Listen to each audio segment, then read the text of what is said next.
مردم هند باید با احتیاط نفس بکشند، زیرا طبق تحقیقات علمی دانشگاه‌های معتبر جهان هر هندی 5 سال و هر ساکن پایتخت این کشور حدود 12 سال از عمرش را بر اثر آلودگی هوا از دست می‌دهد. تأثیر ذرات معلق در هوا بر امید به زندگی در جهان با کشیدن سیگار قابل مقایسه است. این ذرات بیش از 3 برابر مصرف آب ناسالم و غیر قابل شرب، بیش از 5 برابر تصادفات جاده‌ای و بیش از 7 برابر ایدز کشنده تر هستند.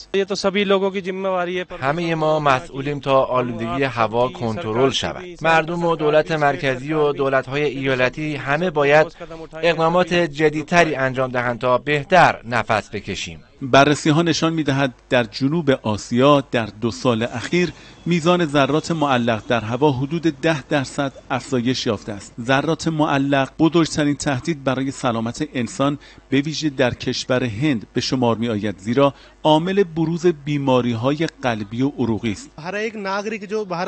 این وظیفه ما به عنوان یک کشاورز هندی است که باقیمانده محصولات کشاورزی رو نسوزونیم تا هوا آلوده نشه.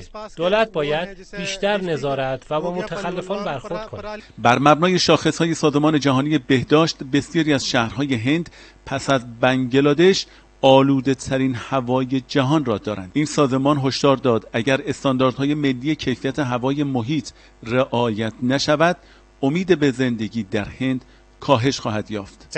این هوا وحشتناک و آلودگی آن بسیار بالاست. شما نمیتونید آفتاب رو ببینید. این هوا مضره و نمیتونه سالم باشه. طبق اعلام این سازمان، مردمان 6 کشور جهان به علت هوایی که تنفس می‌کنند 1 تا 6 سال از عمر خود را از دست می‌دهند. طبق تحقیقات معتبر بین‌المللی 3/4 آلودگی‌های جهان بر روی زندگی مردم 6 کشور چین، هند، بنگلادش، پاکستان، نیجریه و اندونزی تأثیر می‌گذارد.